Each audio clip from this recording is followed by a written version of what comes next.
شوعلە عەلی هاوسەری نەوشیروان مستەفا ڕێخەری گشتی بزوتنەوەی گۆڕان لە تەمەنی 60 ساڵیدا کۆچی دوایی کرد و گردی سەیوان بووە دواهەواری.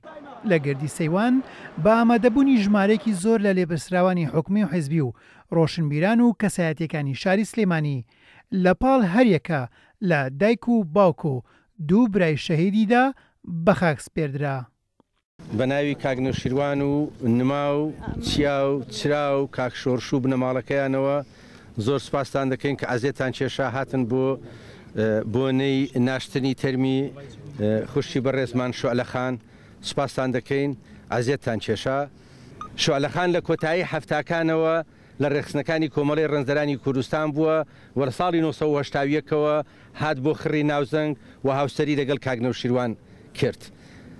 لەو ساوە تاکو ئەمڕۆ شوعلەخان شەریکی هەموو خەم و پەژارە و هەموو ئەو خەبات و تێکۆشان و ڕۆژگارە سەختانەی خەبات بووە لەگەڵ کاک نەوشیروان و برا پێشمەرگەکانی و خوشکە پێشمەرگەکانی.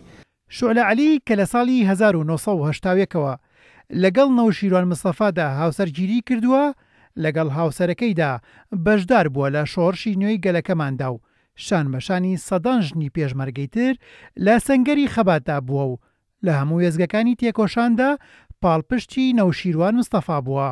لە شۆڕشێک لە دوایەکانی میلەتەکەمانە ژێن ڕۆڵی بەرچاوی هەبووە، چێ لە ڕێخستنەکانی ناوشار، چ لە پێشمەرگایەتی، چ لە گوندەکان کە هاوکاری پێشمەرگیان کردووە، خواردنیان دروست کردووە بە هەموو شێوازێک لە زیندانەکان و ژنی شەهیدمان هەیە. شۆلەخانی ژیشێک بۆ لەو ژنانەی کە هەم لە ڕێخستنی نهێنی ناوشار لە ڕیزەکانی کۆمەڵی ڕەنزەرانی کوردستان بووە، چ دواتریش وەکو پێشمەرگە چۆتە دەرەوە و هاوسەرگیری لە گەڵ بەڕێز کاک نەوشیروان کردووە و لەوێش درێژەی بە خەبات و تێکۆشان و پێشمەرگایەتیاوە. شوعلەخان نمونەی ژنی تێکۆشەر و ژنی شۆڕژێڕی میلەتەکەمانە. دوای بە خاکسپاردنی هاوسەری ڕێخەری گشتی بزوتنەوەی گۆڕان یەکێتی نیشتیمانی کوردستان پامێکیان گەیاندا نەوشیروان مستەفا و هاوخەمی حیزبەکەیان دووپات کردەوە. بە ناوی یەکێتی نیشتیمانی کوردستانەوە بە خێراتنی گەرمتانەکەین بۆ ئامادەبوونتان لە بە خاک سپاردنی خات و شوعلە، ژنێکی تێکۆشەر، ژنێکی شۆڕژێر، ژنێک کە لە خانەوادە و بنەماڵەیەکی شۆڕژێڕی ئەم شارە لە دایک بوو. ئەو ژنە هەر لە هەڕێتی لاوێتیەوە لە خەبات و تێکۆشانە بەشدار بووە، چ لە ڕیزی کۆمەڵەی ڕەنزەرانی کوردستان، چ لە کۆمەڵەی خوێندکارانی کوردستان، کە یەکێک بوو لەو ژنانەی دەور و کاریگەری خۆی هەبووە.